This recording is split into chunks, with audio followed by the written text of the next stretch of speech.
जय सिया राम। इस अंक में विश्व मोहिनी द्वारा वरे न जाने पर नारद जी के क्रोध का उल्लेख है। यही समाज बैठे मुनि जाई, हृदय रूप मिति अधिकाई। तहाँ बैठे महेश गण दो, विप्र बेश गति लखई न को। नारद जी अपने हृदय में रूप का बड़ा अभिमान लेकर जिस समाज में जाकर बैठे थे, ये शिव जी के दोनों गण भी वहीं बैठ गए। ब्राह्मण के वेश में होने के कारण उनकी इस चाल को कोई न जान सका। करहि कोटि नारद ही सुनाई, नीकी दीन्ही हरि सुंदरताई। रीझि राज कुंवरी छवि देखी, इन्हीं बड़ी हरि जानी बिसेखी। वे नारद जी को सुना सुना कर व्यंग वचन कहते थे। भगवान ने इनको अच्छी सुंदरता दी है, इनकी शोभा देखकर राजकुमारी रीछ ही जाएगी और हरि जानकर इन्हीं को खास तौर से वरेगी। मुनि मोह मन हाथ पराए, हंसहि शंभुगन अति सजु पाए। यद्यपि सुनहि मुनि अटपटी बानी, समुझि न परई बुद्धि भ्रम सानी। नारद मुनि को मोह हो रहा था क्योंकि उनका मन दूसरे के हाथ अर्थात माया के वश में था। शिव जी के गण बहुत प्रसन्न होकर हंस रहे थे। यद्यपि मुनि उनकी अटपटी बातें सुन रहे थे, पर बुद्धि भ्रम में सनी हुई होने के कारण वे बातें उनकी समझ में नहीं आती थीं। उनकी बातों को वे अपनी प्रशंसा समझ रहे थे। कहूँ न लखा सो चरित बिसेखा, सो स्वरूप नृप कन्या देखा। मरकट बदन भयंकर देहि, देखत हृदय क्रोध बाते। इस विशेष चरित्र को और किसी ने नहीं जाना, केवल राजकन्या ने नारद जी का वह रूप देखा। उनका बंदर का समूह और भयंकर शरीर देखते ही कन्या के हृदय में क्रोध उत्पन्न हो गया। सखी संग ले कुंवरी तब, चली जनुराज मराल। देखत फिरई महीप सब, कर सरोज जयमाल। तब राजकुमारी सखियों को साथ लेकर इस तरह चली मानो राजहंसिनी चल रही है। वह अपने कमल जैसे हाथों में जयमाला लिए सब राजाओं को देखती हुई घूमने लगी। जेहि दिसि बैठे नारद फूली, सो दिसि तेहि न बिलोकी भूली। पुनि पुनि मुनि उकसहि अकुलाहि, देखी दसाहर गण मुसुकाहि। जिस ओर नारद जी रूप के गर्भ में फूले बैठे थे, उस ओर उसने भूल कर भी नहीं ताका। नारद मुनि बार बार उचकते और छटपटाते हैं। उनकी दशा देखकर शिव जी के गण मुस्कुराते हैं। धरि नृप तनु तहाँ गयउ कृपाला, कुंवरी हर्षि में लेउ जयमाला।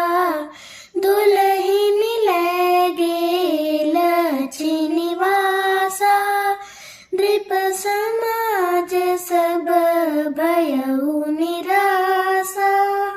कृपालु भगवान भी राजा का शरीर धारण कर वहां जा पहुंचे। राजकुमारी ने हर्षित होकर उनके गले में जयमाला डाल दी। लक्ष्मी निवास भगवान दुल्हन को ले गए। सारी राजमंडली निराश हो गई। मुनि अति बिकल मोह मति नाठी, मनि गिर गई छूटी जन गाठी। तब हर गण बोले मुसुकाई, निज मुख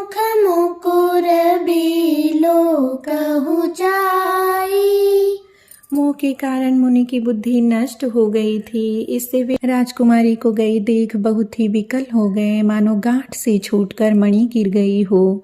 तब शिव जी के गणों ने मुस्कुरा कर कहा, जाकर दर्पण में अपना मुंह तो देखिए। ऐसे कही दो भागे भय भारी, बदन दीख मुनि बारी निहारी, बेशुभ लोकी क्रोध अति बाढ़ा, तिन्हि सराप दिन अति गाढ़ा। ऐसा कहकर वे दोनों बहुत भयभीत होकर भागे। मुनि ने जल में झांक कर अपना मुंह देखा। अपना रूप देखकर उनका क्रोध बहुत बढ़ गया। उन्होंने शिव जी के उन गणों को अत्यंत कठोर शाप दिया।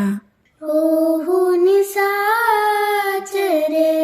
जाई तुम, कपटी पापी दो, हसे हूँ हम ही सो लेहु फल, बहुरी हसे हूँ मुनि को।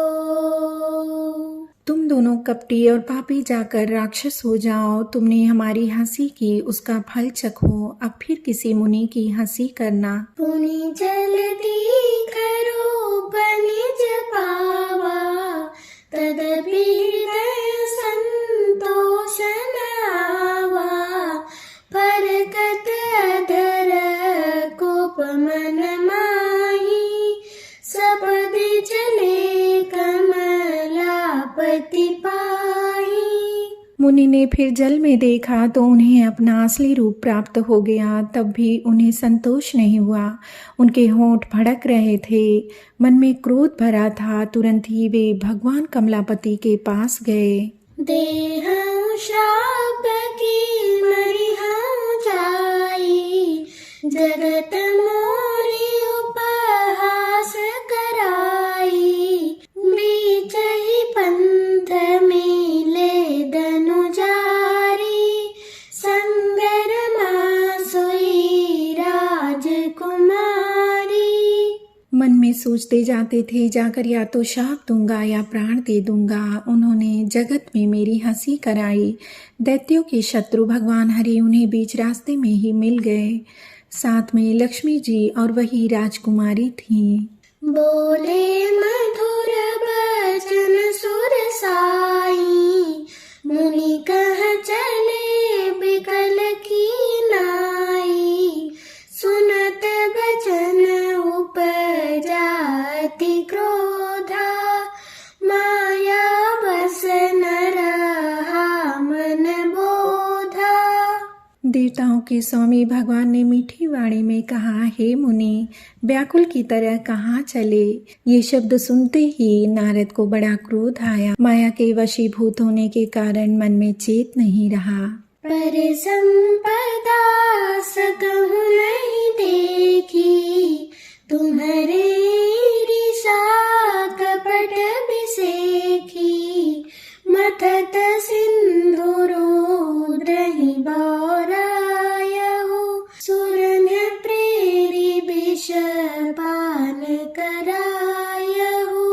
मुनि ने कहा, तुम दूसरों की संपदा नहीं देख सकते। तुम्हारी ईर्ष्या और कपट बहुत है। समुद्र मथते समय तुमने शिव जी को बावला बना दिया और देवताओं को प्रेरित करके उन्हें विषपान कराया। असुर सुरा बीज संकरहि, आपुरमा मनि चारु, स्वार्थ साधक कुटिल तुम, सदा कपट व्यवहारु। असुरों को मदिरा और शिव जी को विष देकर तुमने स्वयं लक्ष्मी और सुंदर कौस्तुभ मणि ले ली। तुम बड़े धोखेबाज और मतलबी हो, सदा कपट का व्यवहार करते हो।